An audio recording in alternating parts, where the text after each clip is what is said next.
근데 그분들은 한국어는 원어민이지만 한글은 유아 수준인 거예요. 여러분들이 생각할 때 영어를 배우는 가장 좋은 방법은 뭔가요?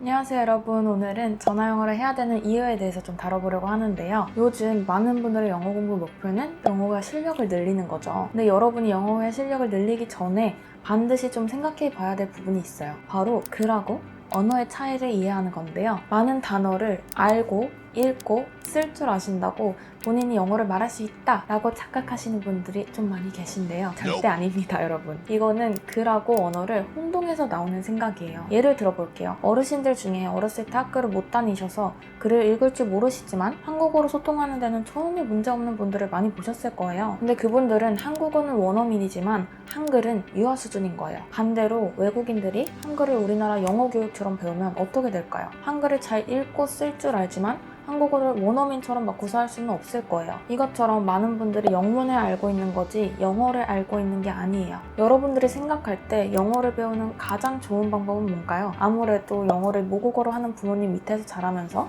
자연스럽게 배우는 게 가장 좋은 방법이겠죠. 그 다음으로 좋은 방법은 영어를 모국어로 사용하는 친구들하고 어울리면서 영어를 배우는 게 좋겠죠. 근데 사실 이런 방법은 모든 분들이 사용할 수 있는 방법은 아니잖아요. 특히 지금같이 외국인들을 좀 만나기 어려운 시국일수록 조금 힘들겠죠. 그래서 가장 좋은 대안이 될 수 있는 게 바로 전화 영어인데요. 전화 영어는 영어를 모국어로 하는 부모님 밑에서 자라는 방법보다는 효과가 떨어지지만 영어를 모국어로 사용하는 친구들하고 어울리면서 배우는 방법보다는 훨씬 효과가 좋아요. 그러면 영어를 모국어로 사용하는 친구보다 전화 영어가 좋은 이유가 뭘까요? 우리가 반대의 입장으로 생각해보면 좀 쉬워요. 한국어를 배우고 싶어하는 외국인이 있어요. 그 친구가 나를 만나는 걸 너무 좋아하고 한국어를 배우고 싶은 열정도 엄청 많아요. 근데 말을 할 때마다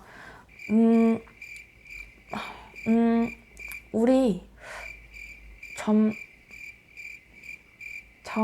막 이런 식으로 말하면 어떨까요? 물론 한두 번은 기다려주고 어떻게 말을 해야 되는지 설명도 해줄 수 있겠죠. 하지만 그 외국인 친구하고 계속 대화하고 싶을까요? 마찬가지로 외국인 친구를 사귀어도 내 서툰 말을 잘 기다려주지 않아요. 그리고 잘못된 발음이나 문법이 있어도 교정을 해주지 않습니다. 그치만 전화 영어는 내가 천천히 말하는 것도 기다려주고 심지어 말이 전혀 안 되게 말을 해도 이해를 해줍니다. 그리고 잘못된 발음이나 문법이 있으면 교정을 해주고요. 왜냐면 선생님은 그게 본인의 일이니까요. 근데 외국인 친구는 관계를 쌓고 싶은 거지 여러분의 영어 실력 향상에는 사실 관심이 없어요. 하지만 선생님들은 여러분의 영어 실력 향상을 위해서 만나는 거기 때문에 전화 영어가 훨씬 더 효과적이다. 이렇게 말할 수 있는 거겠죠. 언어 공부는 원스톱으로 한 가지 방법만 해서 타파가 되는 게 아니기 때문에 전화 영어만 해도 실력을 막 확 엄청 늘릴 수 있다 라고 하는 건 사실 조금 무리가 있어요. 반드시 내가 따로 노력해서 전화 영어에 더 할 수 있는 인풋이 필요해요. 한국 영어 교육은 사실 인풋 자체가 부족한 건 아니거든요. 오히려 너무 많은데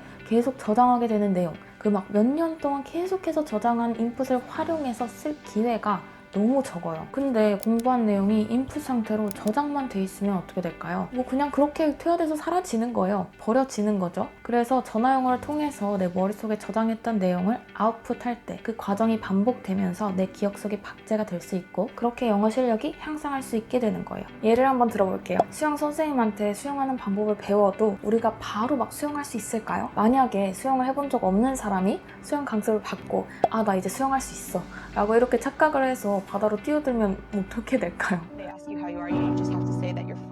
수영을 하게 되는 과정은 인풋한 수업 내용을 바탕으로 아웃풋인 연습을 해야 돼요.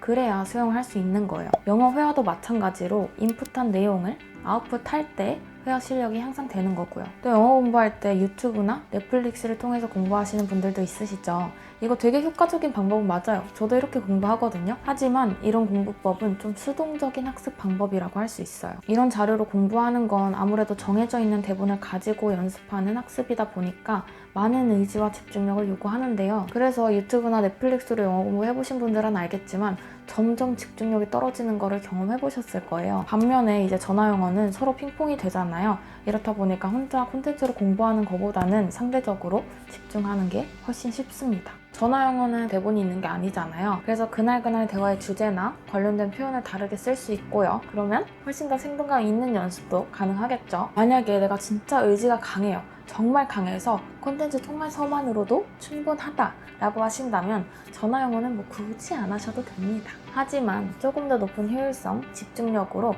회화 공부하실 분들한테는 정말 해보시는 거 추천하고요. 그리고 앞에서도 말씀드렸던 것처럼 전화 영어만으로 학습하는 거는 역시 조금 안 되고요. 반드시 인풋을 하시면서 전화 영어를 같이 하시면 영어가 모국어인 부모님 밑에서 학습하는 방법, 요거는 불가능하니까요. 요거를 제외하고는 가장 좋은 학습 방법이 될 거예요. 네, 여러분 오늘 영상은 여기까지고요. 다들 영어 공부 화이팅 하시고 저희는 다음 영상에서 또 뵙도록 할게요. Thank you guys.